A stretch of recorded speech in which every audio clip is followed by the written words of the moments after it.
How's it, guys? How's it, guys? Today is rainy. I'm still a bit it's cold. nasally. You so are. it sounds quite amazing. Very nice. I'm very excited. I've wanted to do this video for a long time.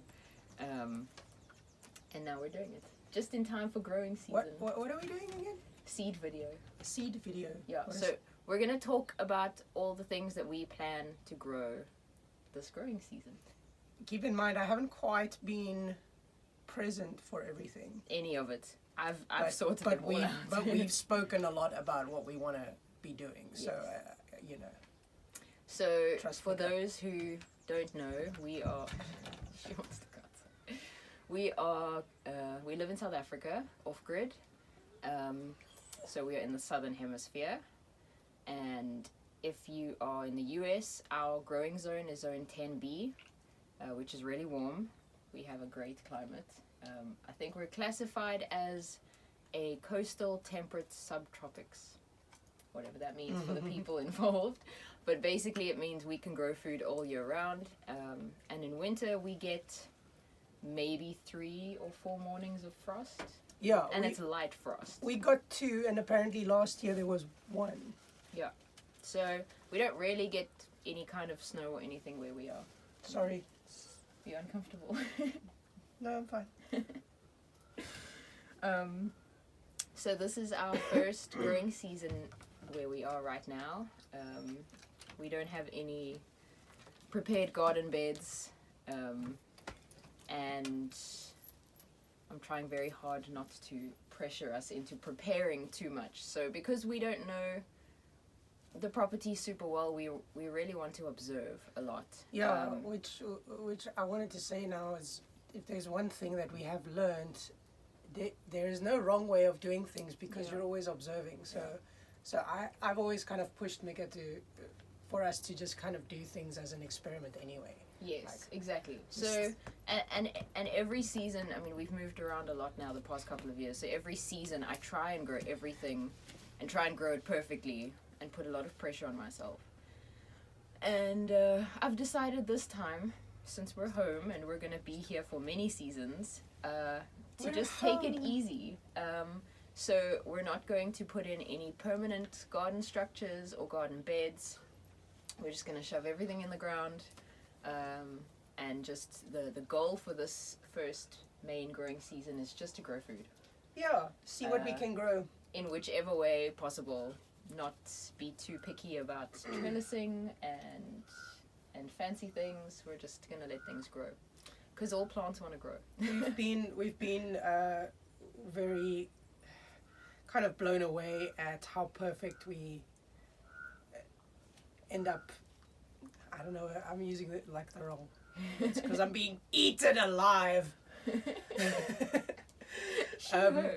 But we're just really stoked to be in the kind of place where people are actually offering us random stuff from their gardens that they're getting rid of, and it's really cool to be in that kind of environment and that kind of community where we know we can kind of return the favor in future because of the fact that we grow different things and all of that. And we've just been it's been nice to have people keen to give us stuff. You put her on your lap. I'm not even dealing with but it's that. better than her doing what else she does. So we received a couple of cool plants, and I just wanted to say thank you to Alzette. We got some wild garlic, which we have some. It's just we have one little plant. Now we have a lot more. Yeah, Alzette gave us a lot of garlic. And then some mustard and some pineapple sage cuttings. And everyone else that's been gifting us things. Thank you. Because there are, we're getting little bits as we're settling in. People are offering us little bits of plants and roots and things, and it really helps to get us reestablished. And we're happy to return the gifts. Yeah, like we've made a point of leaving a lot of stuff everywhere we go. We grow, and through our travels, we've kind of depleted our stock quite a bit in that, planting everything wherever we go and gifting and all of that. Yeah. But we seem to just continue being blessed abundantly with other things in return. Absolutely. So it's really cool. It is cool. We've received some really cool packages and seeds and things, and we really appreciate that. Thank you very much. Soon we will be at full capacity and overflowing. I'm excited again. for the season. Okay, so Finished. here's what we're planning to grow. First of all, pigeon peas. No. We need pigeon peas in our life. Pigeon peas are a short-lived perennial sort of shrub. So they live for about 5 years. They are a legume. They're an exceptionally fast-growing nitrogen fixer. They are edible, which is great. That's one of the main reasons we want to grow them, is that their nutrition is very comparable to lentils. Yeah, it's a little bit better. And they grow a lot better than lentils. They also have so that's why I'm here. I'm here to tell you other little things. Yes, but yeah. What? No, carry on. They have significant value to us. We grew some pigeon peas. pigeon pea seeds from seed, and we planted a pigeon pea tree for our wedding on our wedding We day. did. So it's quite a special. It was our thing that we did. Quite a special plant. In Pigeon general. peas are also great for chop and drop mulch and for animal feed. They're really good for goats and chickens. And ow, she bit my ear. Yeah, she's being crazy. So we're planning to grow, because obviously this is our first season here. No one has really gardened here before. One of the main things that we want to establish is flowers, both perennial and annual flowers. In this property, on the property, no one's gardened on the property before. Oh yeah. No one's gardened in South Africa before, ever. I didn't even realize I'd said that. So we have some herbs going already. I'm going to rattle these off because they're not as important as the tomatoes. Broadleaf plantain, sunflowers, marigolds, of course. Every garden needs marigolds. Zinnias from people, cosmos from other people, and basil. Alaska peach nasturtium, that one specifically because it's variegated and the color of the flowers is beautiful. It's my favorite variety of nasturtiums. Cornflowers are one of Chanel's favorites. We've grown these now for 3 seasons and saved seeds individually of all the different colors. They're very cool. You should definitely grow cornflowers. Zinnias. We're growing purple prince. Look at that color. Salmon zinnia. Let me show these other colors because these are amazing. We got these from Baker Creek. The polar bear zinnia, which is a gorgeous white one. I think this is my favorite. It's called Queen Lime Blush. I am so excited. You cannot eat it. So excited to grow this. Chamomile, very important. And then these two, also new from Baker Creek, are the apricot lemonade cosmos and a type of coneflower, which is echinacea, called green twister. It's so cool. Look at that. It's beautiful. It's very Psychedelic. Yeah. That's the one. Okay, so those are our flowers.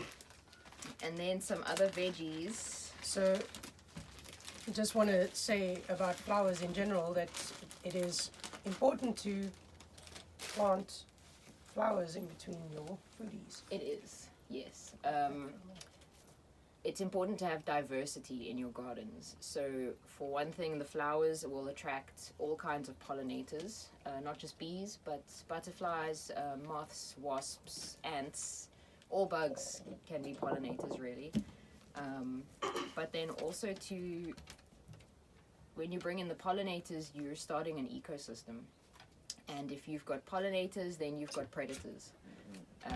And those kinds of predators are the kind that eat your pests, like aphids and beetles and things that you don't want in your garden. So flowers are very important. Flowers and herbs. We like to take the approach as naturally as possible, Yeah. and not add in anything. So we don't use mediums other than what we have to plant in, and Yeah. we don't spray things, and yeah. Even really natural and organic things, we like to just not interfere. So if you're dealing with enough pests, then eventually the predators will arrive. I'll wait. Yeah. Okay, so we're gonna start with our squash that we plan to grow this year. Now, what's cool about squash is they're in the cucurbit family, right? But you do get a few subspecies in there. And if you would like to grow a whole bunch of different squash and save true seed and not have to worry about them getting cross-pollinated, then what you do is you grow one variety of each of those subspecies. And that's kind of our plan this year, except for there are two varieties that we are going to have to hand pollinate, but we just couldn't not grow them. So the cool thing is that over the couple of years that we've been doing this, we've grown to know our favorites, and yes. we really would like to grow as much of those as possible in all the seeds. Yeah. So we are growing Jackby little pumpkins. We love these. They are our absolute favorites. They were our first pumpkin, I think. They were, yeah.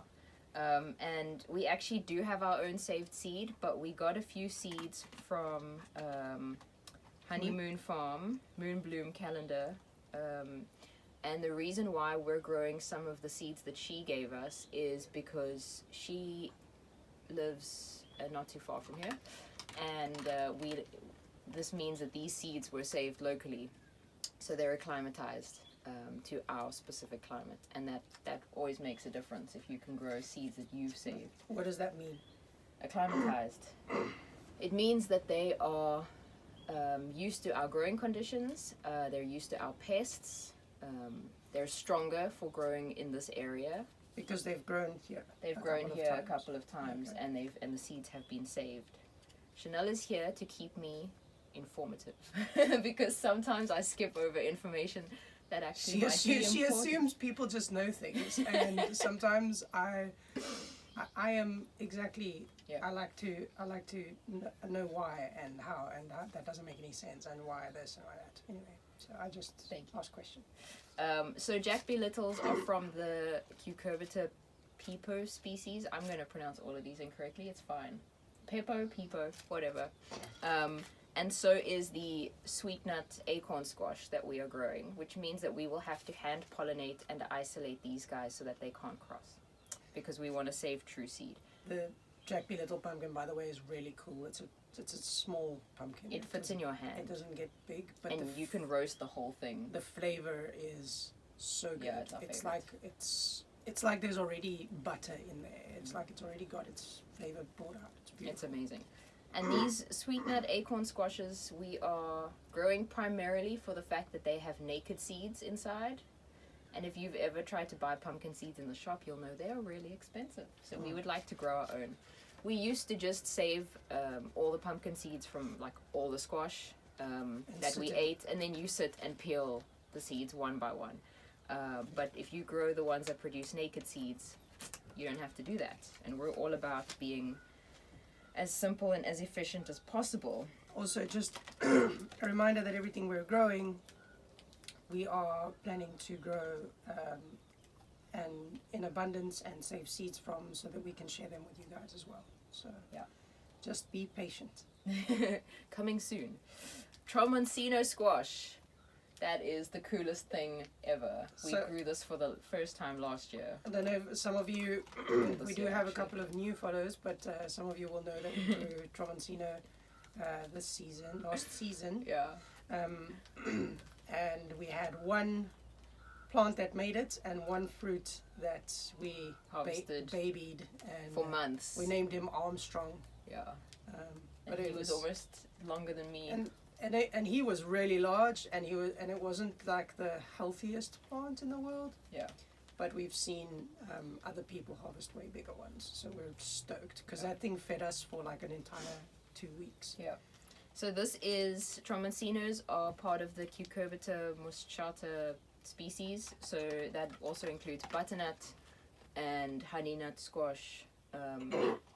But because we're only growing Tramoncino, we don't have to worry about isolating or hand pollinating. And then a new one that we're very excited to grow, well me, because Chanel's just like, yay, food, is called the green striped cushaw squash. And that is Cucurbita mixta.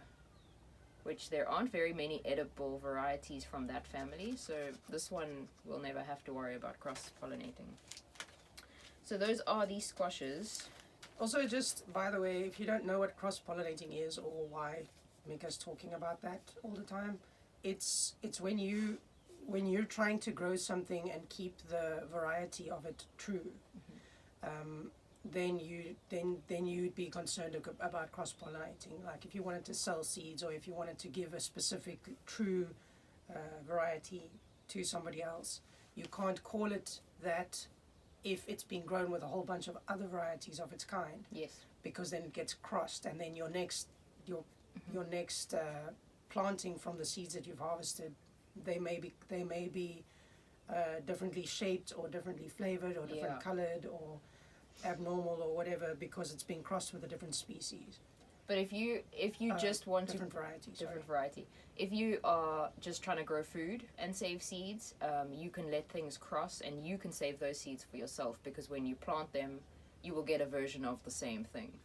You'll still get food at the end. Yeah, of the day. It's never, and also it never happens immediately. So if you've got two varieties growing now, then they cross each other. It's not going to happen to the plant. It's not going to affect the fruit. The fruit that you get now. It's only the seeds from that fruit that you then, if you were to replant those, that might be you would see the effects of the cross. But it's not. It doesn't change. You still get harvest. Cross pollination isn't a bad thing, and it's in fact how they've made a lot of varieties that we eat today. Yeah.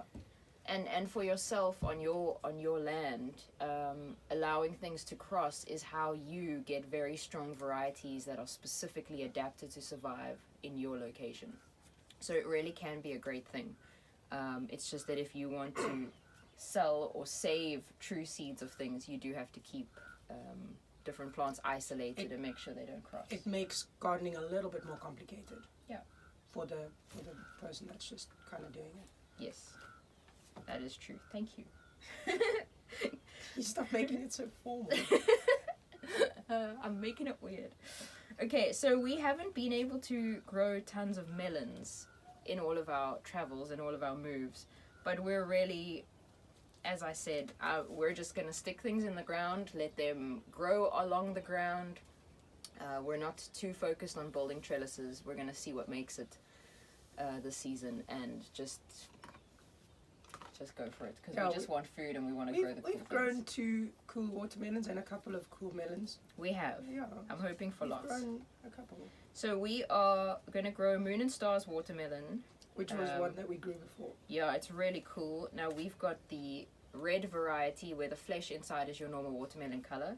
And then we've got the yellow variety, yellow watermelon. That'll be a first. That'll be interesting. Now these two are both Moon and Stars, so they would cross. So we will have to keep those separate if we want to save true seeds. And then we're going to try Sugar Baby watermelon, which is a watermelon that's about this size. And that would be really cute. I wanted to grow them for so long, but have never actually managed to. When you say keep those separate, do you mean planted in a different time? No, we would have to just isolate hand pollinate, bag them, make sure they don't cross. But we'll see if we grow both. And then Kajari melons. Kajari melon. There's a Kajari melon. So happy we got them. I love Kajari melons. They're so beautiful. We've grown them before. There's very sweet melon. Yeah. I like all the melons we've grown. Pepino melon, obviously. Oh, you should see how abundant the pepino melons are in this area. It's crazy. Oh yeah, pepinos grow insane. But they're yummy. And all the lemons we've grown, the melons we've grown are really yummy too.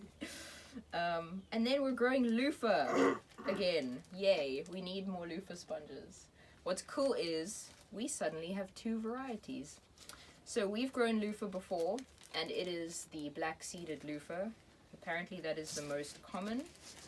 But then we were gifted some loofah seeds from a friend when we did our PDC last year. And to our surprise, her loofah seeds are white. I don't know if you can see those. They're all going to fall out of my hand. For those who don't know what a loofah is, it's this spongy thing. This is actually a plant. For those of you that don't know, because I know some of you don't know that. This spongy thing that you buy for the shower, or we use it for our dishes, actually. Yeah, it's great for every type of cleaning, actually.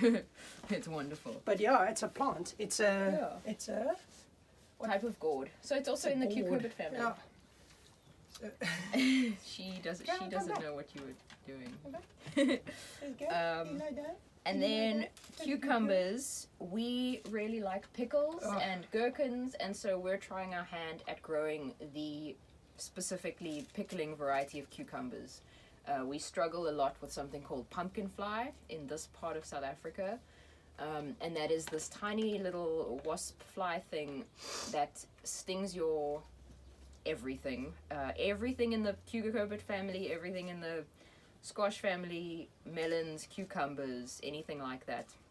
They sting the fruit and lay their eggs, and then you cut open your beautiful fruit and it is covered with maggots, and it's really gross. Hey, just cut around it. It Depends on how you look. Depends on how desperate you are for some chow, and I'm always desperate for food. No, we do cut around them. But in this specific area, we've heard the best way to get around them is to plant really early. And then just diversity in your garden. Lots of flowers, lots of herbs to try and confuse them. So these two cucumber varieties, we've got homemade pickles and muncher cucumber. They're both small. They're both known for pickling. The cool thing about muncher cucumbers, we've read, is that they don't actually require pollination. They were originally bred to be grown inside tunnels and greenhouses where obviously the bees can't reach. That's very cool. So, I didn't know that. Yeah, for that reason, they should actually be quite prolific because they don't need to be pollinated. This is amaranth, also known as moroch in South Africa. But this variety specifically, I don't know its name, but we got it from a friend in Grahamstown. His name is John. Uncle John. Uncle John, thank you for these amaranth seeds. We've had them for a while. He also said that that particular variety, although amaranth in general, but this particular variety is very similar to chia seeds. Yes. In nutritional benefits. And quinoa, actually. And quinoa, yeah. So these are tiny black seeds, and these amaranth plants of his were growing like 2 meters high. Yeah, they were huge. They've got red leaves, so the leaves are edible, very nutritious, and then these seeds are a highly nutritious grain. We cook with amaranth a lot. We do. Yeah, we cook with greens of all kinds. Yeah. And then, these are lettuces. I've already planted some lettuce seeds. This is, I'm so excited. It's called Culantro. It is, basically, a lot of people in South Africa struggle to grow coriander or cilantro. The green part of coriander is called cilantro. Because South Africa is such a warm climate, it bolts very quickly, which means it just goes to seed. And then you can't eat the leaves. So we stumbled across something called Culantro, which is a plant that has a very similar flavor to cilantro, but it actually does really, really well in the heat. So for us, coriander or cilantro grows better in winter, but in summer is when you're making all the things that you want the flavor for. So hopefully this will do well for us. I've already planted some. Very excited to see how that goes. And then we're growing something called jicama. So jicama is a root crop. It grows like a bean. So it's a vining plant. You get these bean pods that are not edible. I believe they could be toxic. But it produces this massive tuber underground, which is described as being a cross between like a potato and a water chestnut in flavor and texture. We're all about growing sustainable varieties of food and a lot of different things. So instead of just growing potatoes, we want to grow all kinds of root crops, especially wild edible root crops, just so that we, if one day all of the regular varieties fail, we've got wild food for days. Yeah, and it's also nice to have. It's nice to have variety in that regard. I mean, we've been for so long just been eating potatoes because we haven't had our sweet potatoes. Yeah. Which is what we would normally rely on. But it'd be so cool to have potatoes, sweet potatoes, this root, that root. Yeah. couple of different options. And then part of our seed order that came from Baker Creek, we got these Huckleberries, which are very cool.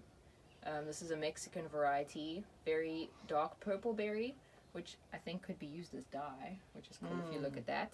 But the description says that these are great fresh or cooked. It's a very heavy producer and the plants grow like peppers, which is cool, very easy to cultivate. Dark purple food is always very rich in antioxidants, so we're always good for that. And goji berries, how cool. Chanel's been wanting to grow goji berries for a long time. These are a perennial. They will be perennial for us at least, and they should fruit within 2 years. They're very cool looking. Okay, that we're not growing now. Righty-o. Beans. We are planning to grow one variety of dry bean, and that is our favorite, most heavy producing bean that we've ever grown, called dark red kidney beans. By the way, I use dark red kidney beans in my Patties. burger patty recipes. Yeah, they are delicious. Also got that dark color, so very good for you. We planted a small patch last year and we got so many beans. So much, in fact, that they are still available on our seed shop, so please go check them out. And they're on sale, so they're only 10 rand for a packet of seeds. Those seeds all came out of our garden. In fact, all the seeds on our shop came out of our own gardens, or shall we say, our own growing spaces for the time that they were grown. But yeah, they're all our own harvested seeds. So they're the good stuff, man. And grown with love. Lots of love. But we love these. The plan actually is to grow 2 rounds of these at least. Because our growing season is so long, we can do things in multiple rounds. So we plant a bunch of these, and then in like 6 weeks' time, plant another round. The goal would be to have a nice store of dry beans. And if all goes well, we'd have a bunch of those beans and then a bunch of the pigeon peas. Then that should be good for us on the department of legumes. Yep, absolutely. For the most part. In terms of our diet. Yes. And then in terms of peppers this year, we have a couple of plants that we overwintered. We have a couple of nutterpenos, of which I'm planning to grow like another 20 plants this season. I really want to make sauce with them. So nutterpenos are basically a jalapeno that's heatless. So they've got absolutely no spice to them. They're not burny, but they do have all of the jalapeno flavor. And I really like those. They're super yummy. And I'm very keen to make a not hot sauce out of them. But then... and then we've got a couple of pepper dew plants, paprikas, and then 1 or 2 other random peppers that are currently growing. So to supplement that, we're just growing regular bell peppers. I think these are probably California Wonder, but they were saved from a friend's place. Sweet Cubana is a very nice sort of rectangular shaped bell pepper type thing. We've grown it before, we really like it. They're very nice. And then we are growing something new that I have seen on a lot of YouTube homesteading channels that comes highly recommended. It's called It's going so well. It's called Ajvarski pepper. It's a very large red pepper, also like a bell kind of thing, but it's known for roasting. It's beautiful. It's a pepper. We love peppers. We're growing it. And then we got a free seed, which is a spicy pepper of some kind. So we're going to give that a try. And what we're also growing that I can't show you because the seeds are busy drying. Yeah, so we were gifted a couple of peppers from a lovely lady in somewhere. She's one of our South African followers. Her name is Moira. Thank you very much. Thank you very much. So she gifted us. Yes, the words are going really well today. I'm so impressed. A couple of actual peppers, chili peppers. So that was cool because we got to try them while saving the seeds. And we have fallen in love. I've never liked hot chili in the past because it mutes my taste buds, and I absolutely love food. So, and I love being able to eat it and taste, and We do love taste food, yeah. the flavors. The flavors are so important to me. So I like chili sauce, but it needs to be a good flavor and not just burn the beep out of you. And then you actually can't taste the rest of your food. Yeah. So it's a very fine line for me, a good balance between a hot chili, but also that has a good flavor and So it doesn't linger too long. These chilies that we got, they're called ricotta peppers, before we forget. They're very cool. They have black seeds inside. And we made a very simple sort of chili sauce with them, and it was phenomenal. So good, to the point that the last couple of days we've just been spreading it on bread like butter and eating it like that. So to start from the beginning, first of all, the label said not too hot. Not too hot. So while I was chopping them up, I tasted one. And we thought she was going to have a heart attack. I don't know. I guess in my mind I was expecting more of a sweet pepper because... When someone says not so hot, Yeah, you're like, eh. I've had lots of not so hot. It was hot. But in terms of chilies, Yeah. it was not so hot. I just had to remind myself that I was eating a raw chili, and that's probably why I burned. But once I chopped it up, put it in some oil with some Onion. The first one was some pickled onion. Yeah. And then just fried it for a couple of Flash fry. minutes, and then scooped it out again, and the flavor just comes out so beautifully, and the heat just comes down to a very nice level. Yeah. It's hot, definitely hot, It's but hot. so addictive. Yeah. And so honestly, on the spot, we decided we were going to grow these. Definitely. I've been a little sick, a lot sick actually. And I've just been, it couldn't have come at a better time because I was just been eating chili. Yeah. Chili spread, because we made it into a spread. So good. And chili on everything. Chili pasta, chili soup. What's crazy is I'm not a person that can usually handle a lot of heat. But we had the first little bit on some pizza, and I was like, no, it's hot, I'll be careful. But within a couple of days, I'm spreading it like this on my bread. Yesterday, It's Mika was just so putting good. chili on bread, just like that. It's just the best thing I've ever tasted. So we're definitely growing those. We want more. Yeah, they're amazing. They didn't last very long. Okay, so for the most controversial topic of every season, these are true potato seeds. On our last video, you would have seen seed potatoes. These are true potato seeds. Look how tiny they are. They're actual seeds. These are seeds.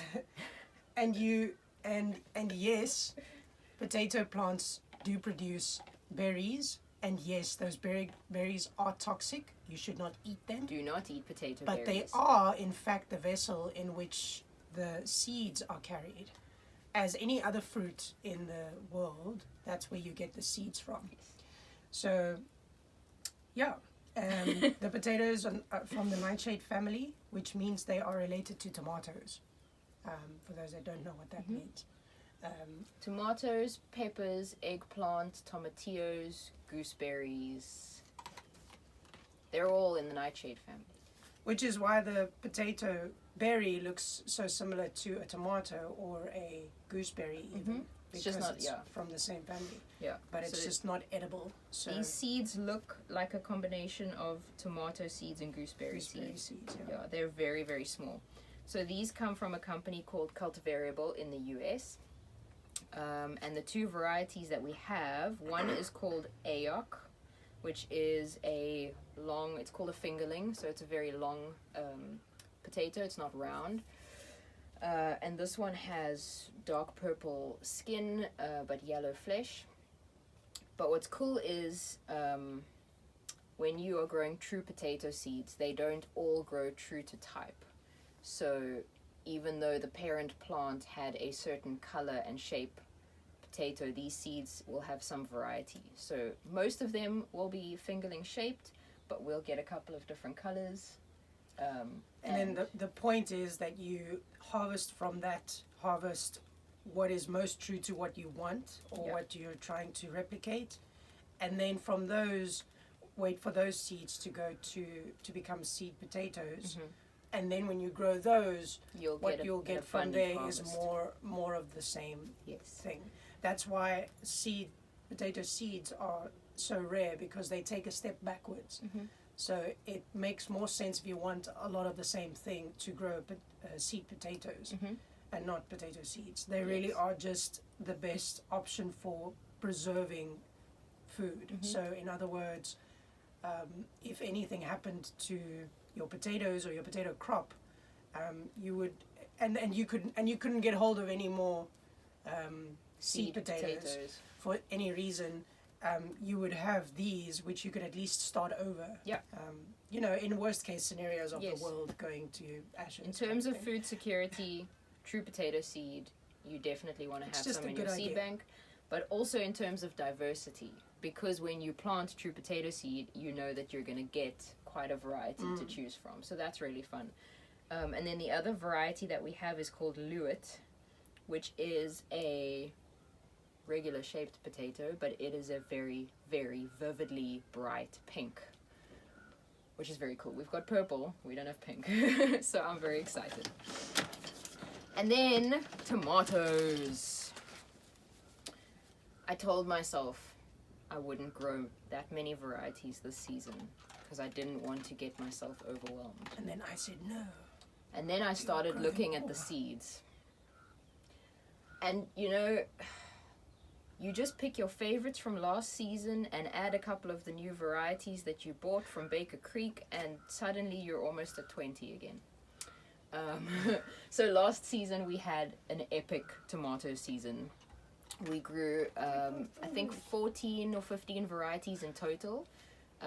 All of them produced incredibly. They were incredible flavored tomatoes. All of those seeds are for sale on our seed shop. Yeah. By the way, there's a seed sale happening at the moment on our seed shop. If you didn't know, there's 10 Rand seeds. There are seeds for 10 Rand.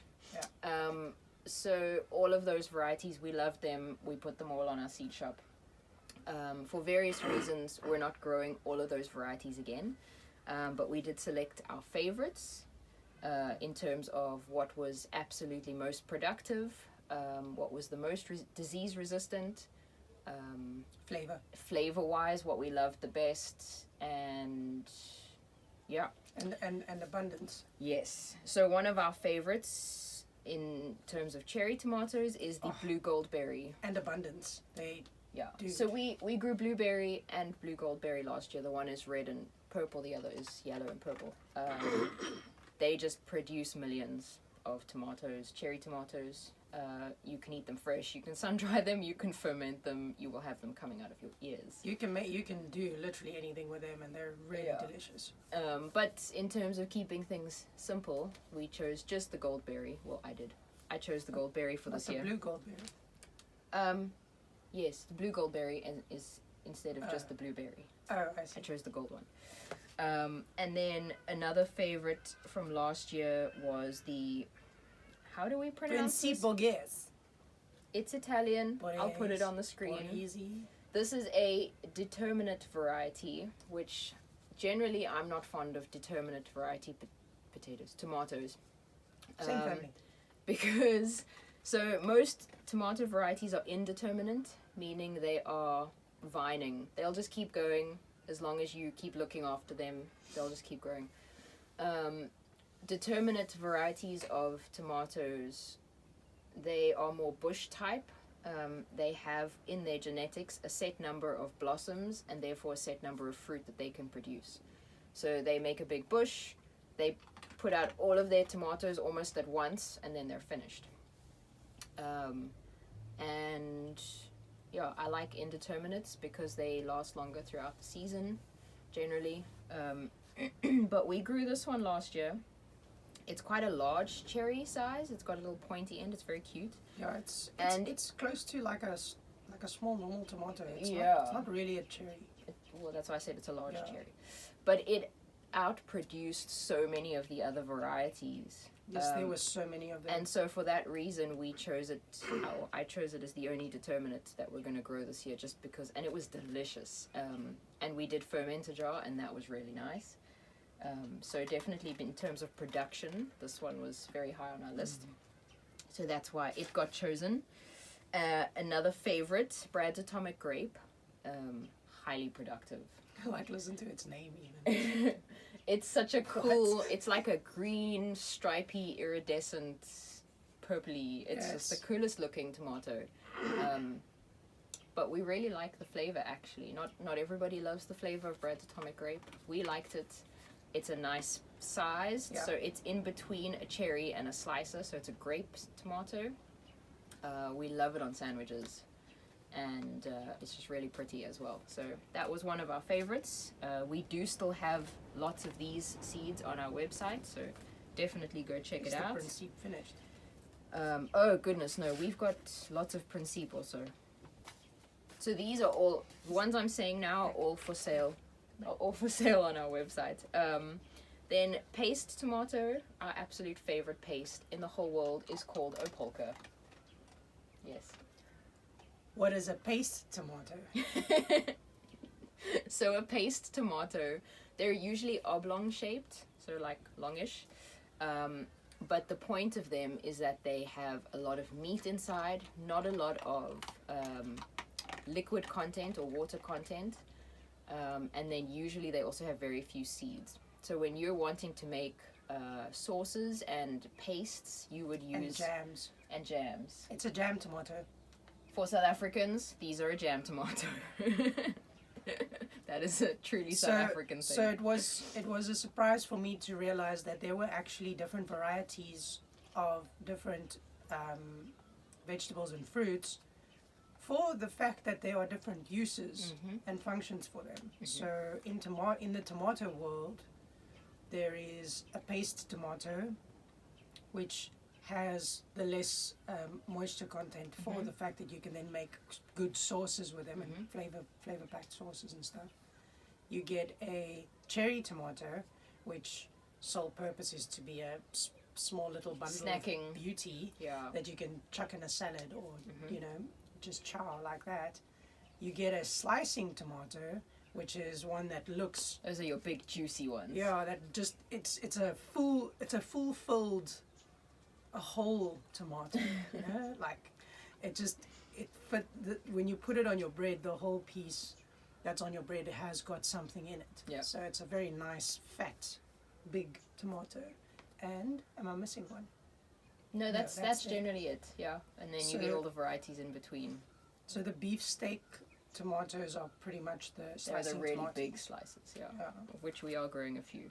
So Opolka is a Russian variety.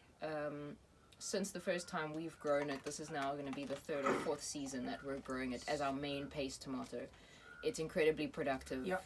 It's reliable. It makes the most incredible sauces. You just chuck it in a pot. You add nothing. We've so many times with a lot of these varieties, the paste ones, you chuck them in a pot, cook them up, don't add anything, just use the sauce just like that. It is delicious. It is. And then another favorite from last year that is making a comeback is the Golden King of Siberia. This is a big yellow slicer, but even though it's a slicer, it's very meaty. And so I actually really want to make yellow tomato sauce for pizza and pasta and things like that. So that's why we're growing it again. Really nice flavor. It was quite mild, but very sweet. Yellow tomatoes are cool. I like them. So this is just a giant yellow tomato. We're very keen. We're growing, again, the black brandywine. This is what would be considered a beefsteak slicing tomato. So they're big. This one has got a beautiful purple coloring. And last year, this was our largest tomato. What's it called? The black brandywine. Yeah, yes, that one's it's really nice. The flavor is insane. It's so intense. So it's really nice. You're like... It's like I can't use out of this world. The words are not enough. But there aren't enough words. But our biggest tomato last year, if I'm not mistaken, was 354 grams from a black brandywine. We're gonna see if we can top that. Brandywine seeds also in the shop. In the shop. They're in the shop. By the way, it's channelandmika.com. It's pretty easy. It's my name and her name. And then .com. And then our last and absolute favorite from last year is Thorburns Terracotta. Oh. beautiful. Also a slicer. But when ripe, it turns this gorgeous orangey, browny terracotta color. You slice it open. It's green inside. And yeah, the it's flavor... so deceiving because every time I would cut one open, I'd be like, "Is it ready?" But the flavor is insane. And last year, Thorburns Terracotta was our first ripe tomato, and they just kept producing throughout the season. And the Thorburns Terracotta produced more tomatoes than any of our other varieties. So 100%, that is one of our favorites. And then all the new varieties we're growing this year, many of which are from Baker Creek in the US. Queen of the Night, I mean, look at those colors, how could you not? This is a cherry tomato. It is described as brush strokes of indigo on its shoulders. Purple blushed, richly flavored. I can't even pronounce that word. Vermilion? What is a vermilion color? Does anybody know what that is? I know. It's an art color. Oh. It's like a blue-green. A blue-green. I'm excited because just look at that. There's no blue-green in there. Yeah, maybe, but it's on the inside, I think. Or maybe I don't know my colors as well. And then we're growing black strawberry. That's cool. It's a stripy, purpley, reddy cherry tomato. I chose it primarily because it is supposed to be very, very, very prolific. So it is an obvious choice for gardeners and market farmers. Prolific means it makes a lot of fruit. And early, productive very early. So we're going to give that one a try. Striped Roman we have grown before. It is sadly not yet available on our seed shop. It was like 2 years ago. But this is just a very beautiful looking paste tomato. And we've never been able to grow this sort of at full capacity and see how productive it is. We've had to do a lot of growing makeshift. Like in buckets. Either in containers or in a very confined space or in a space that doesn't really have a lot of nutrition. Yeah. So we're really excited to be doing this in a place that we know. Yeah, up until now we've largely done survival gardening, for lack of a better word, which is just growing something to the point of getting at least one fruit so that we can save the seed so that we've got fresh seed. And so that we don't run out of seed. That's kind of how we've been doing it. Which is, by the way, how you save seeds. It doesn't help. I mean, you can hold on to seeds for a long time, but it doesn't help. You've got 10-year-old seeds. It just your chances of getting a harvest out of that are just a little bit slimmer, and it would make more sense to keep your seed stock fresh. Yes. So what that means is grow your varieties, save the seeds from the new fruits, and then grow them again. Keep your seed bank as fresh as possible. This is another new variety. It is called Pink Fang. It is also a paste tomato. It's very long, and it is supposedly excellent for sauces because of the few seeds and not so much gel and liquid. So very similar to the opalkas. They look really cool. So keen to give that a try. Chocolate Stripes. This was one of the first tomatoes I ever grew back in Grahamstown in 2017. And somehow I didn't have any more seeds for it. And in South Africa, when I was looking, none of the seed companies had it available. So managed to get some from Emma Gardner, which I'm very grateful for. It's close to my heart because it's the first weird and wonderful tomato variety that I grew. So I'm very keen to give that a try. It is a slicer, so great for salads and sandwiches, but it is a red and greenish stripy guy. And then I found some of these. I've got a couple of seeds left of, this is called Triple Crop. It is a beefsteak large red variety. I'm keen to try and grow some really big tomatoes. And this one is known for producing really big tomatoes. Tomato talk is making me hungry. So we're going to give it a try. Paul Robeson. Man. Oh, he's a good one. Paul Robeson is known for flavor. It's not a huge slicer. Also a purplish tinge to the color of the fruit. But it is known for packing a real flavor punch. And we've tasted it before. It is incredible. And last season, none of the seeds germinated. Yeah, it's like we got. And I tried 3 times, and it never worked. And then I was like, you know what? It was season. time for some others to shine through. Yeah. I think it would have stolen the spotlight. Yeah. So we're gonna try it again this year, just because it's delicious. And then, so every now and then we have to buy tomatoes from the shop, and then Chanel often is like, "Oh, let's save seeds," and I'm always like, "No."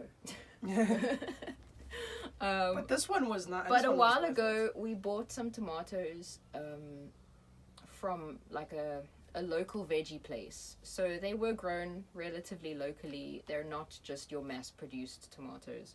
So we don't know what they're called, what the varieties are called, but they both shone. There were 2 varieties, and they both stood out. So they were both just red tomatoes. One was a very meaty, plain red, fairly meaty slicer. That's what we described it as. It had a cool name sometime. It had a good flavor. It's larger than your average paste, but it was very meaty, so it makes sense to try and grow it and see what we get. And then another one is called Big Red Tomato. Oh, those I remember those. From Carriedo, which is a town nearby. They were really large. And yeah, they were from a little local grower. Local grocer. That's what I was going to say. Yeah, in the South African shops, you get your standard red tomatoes, and that's pretty much it. But this one was definitely a beefsteak variety. Yeah, and it was really beautiful. good. So we're going to try and grow those and see what happens. And then the one that I am most excited about, from Baker Creek, the Black Beauty tomato. By now, it is quite popular. The world's darkest tomato. If it's grown in the sun. If you don't grow it in the sun, your tomatoes will be red. If you grow it in the sun, they will turn black like this. They're just cool. So we're going to grow them, see what they taste like, see if they make it to the next season. But if all goes well, at the end of this season, we'll probably have them for sale in our seed shop. Yeah, that's the most exciting part, is we get a share of Everything we grow goes on the seed shop. So that's generally the garden. Is that everything? That's pretty much everything that we're planning to grow. Nice. The only other thing is corn. We love popcorn the most. Well, I do. And so usually we grow... I mean, it's grown on me. It's grown on you. I didn't like popcorn when we met, and now we kind of eat it often.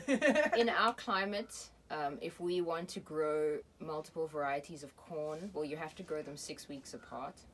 But because of our long... Why? You have to grow your corn varieties 6 weeks apart so that they can't cross-pollinate. But in our growing season, we could fit in, if we started now, we could fit in 3 different crops of corn. So I think what I've decided for this year is we're not going to grow strawberry popcorn, but we are going to grow miniature blue and miniature pink popcorn. And I've actually decided we're going to grow them together because they're both popcorn, they're both miniature, and I don't mind if they cross because we might just get purple popcorn. or mixed. Or mixed husks. blue, pink, purple, and who's going to hate that? So we're going to do that as our first corn crop. I would like to grow a sweet one as well.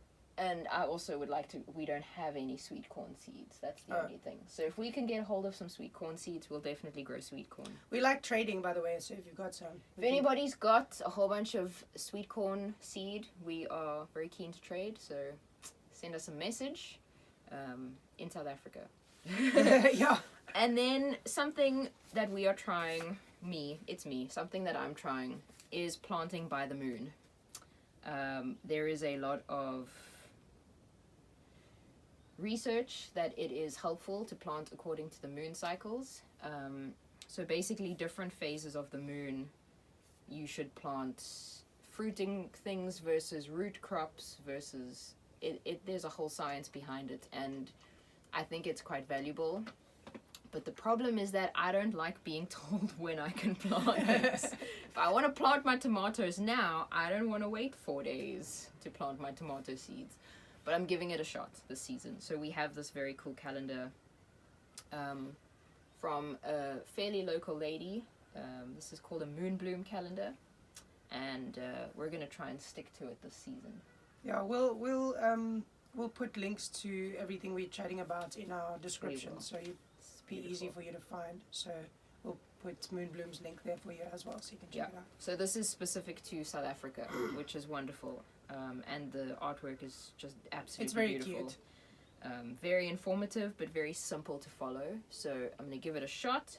According to this calendar, I can plant my flower seeds already, and then from Thursday I can plant everything else. Yes. So I was telling Mika we should actually try and do an experiment, just because I like experiment. Yeah. So plant some according to the moon. Do some completely the wrong time. And some according to my stubbornness, and see what happens. But that is everything, and I cannot wait for the abundance of food that is going to come in. I'm so excited. We're also in a really good space mentally, so I think everything is We are going to be drowning in food in no time. I hope you guys are planning your gardens, your spring gardens and summer gardens in South Africa, and those overseas enjoy the coming winter. Thank you for always watching our ramblings, and please do remember to subscribe and like our videos, and please do share our videos with friends so that we may get more likes and subscribes from other people. We are hungry and we are going to go eat some food. We will see you guys next time. Not on the flip-flop. Oh. Bye.